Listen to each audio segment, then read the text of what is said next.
Kalau dunia itu, kalau hidup itu bagaikan panggung sandiwara, saya melihat bahwa ada beberapa pemain di dalam sandiwara ini. Bukan sandiwara. Karena ini adalah perjalanan hidup. Dan ketika kita mempelajari masing-masing peran seseorang, mungkin kita bisa melihat bahwa peran kita juga memiliki kemiripan. Ternyata, saya punya peran yang mirip. Oh, ada pelajaran apa yang bisa saya ambil.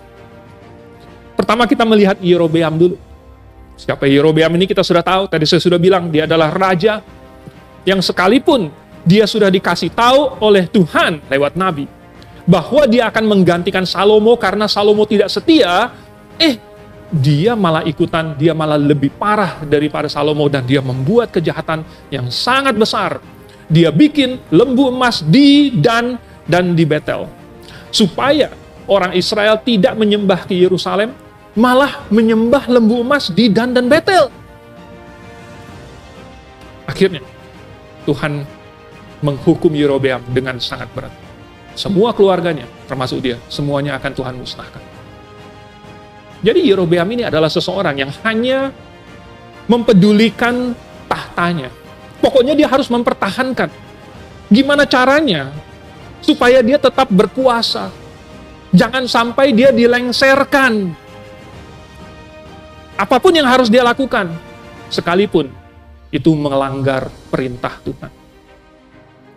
Dan demikianlah orang-orang yang pikirannya masih duniawi dan menilai segala sesuatu, menimbang berdasarkan untung rugi atau hal-hal yang material atau hal-hal yang jasmania, hal-hal yang duniawi.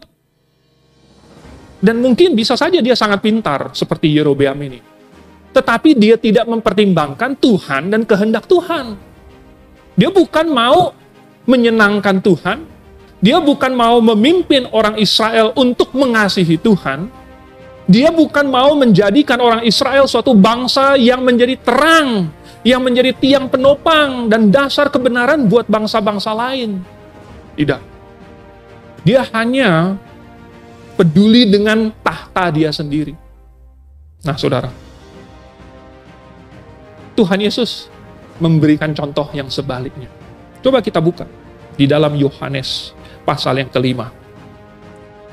Tuhan Yesus bersaksi.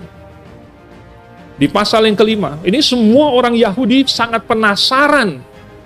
Siapa Yesus ini? Kenapa dia punya kuasa? Kenapa dia mengajar dengan begitu luar biasa? Apa kata Tuhan Yesus? Yohanes pasal 5, ayat yang ke-30. Aku tidak dapat berbuat apa-apa dari diriku sendiri.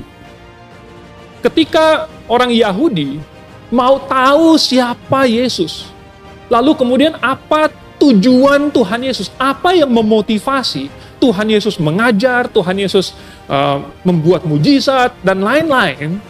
Tuhan Yesus kasih satu clue bahwa dia bukan melakukannya atas kehendak dia sendiri. Ayat yang ke-30 tadi, aku menghakimi sesuai dengan apa yang aku dengar.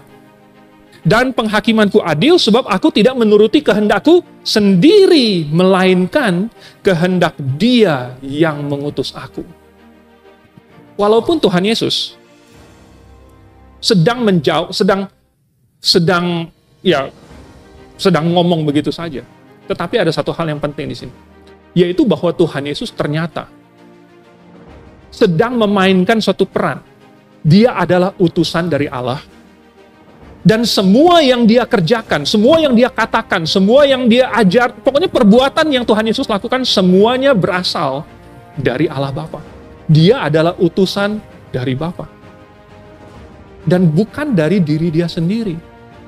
Di pasal yang ke-6-nya, masih di Yohanes, ayat yang ke-38, Tuhan Yesus bilang, dan ini sebab aku telah turun dari surga, bukan untuk melakukan kehendakku, tetapi untuk melakukan kehendak Dia yang telah mengutus aku.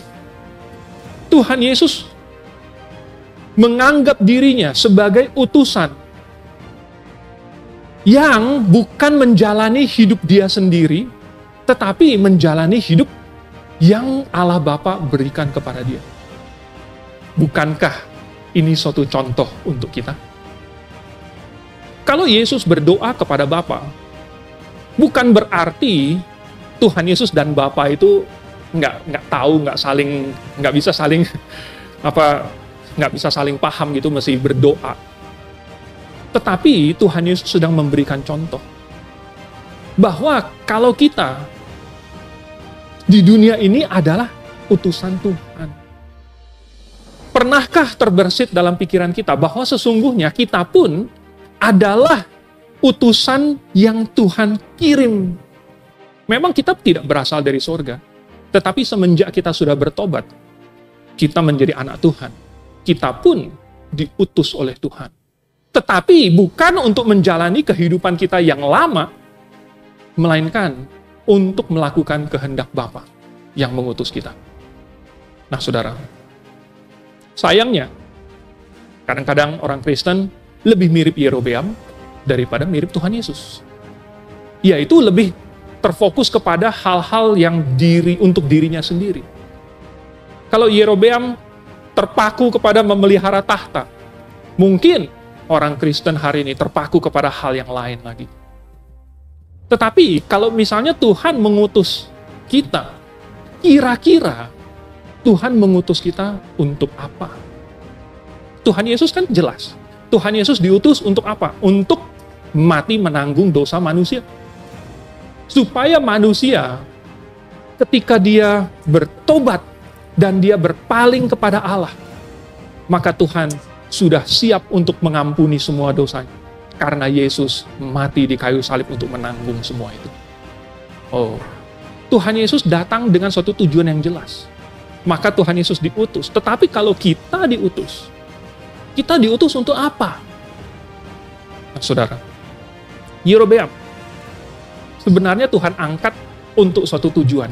Tetapi dia bukan melaksanakan perintah Tuhan. Malah sebaliknya dia memimpin Israel kepada kesesatan. Israel itu bagaikan anak-anaknya dia adalah kepalanya kan. Yerobeam suruh apa? Jadi itu. Yerobeam suruh bikin lembu emas, jadi lembu emasnya. Yerobeam suruh beribadahnya di Betel dan Dan, jadi begitu. Kalau kita dititipkan oleh Tuhan,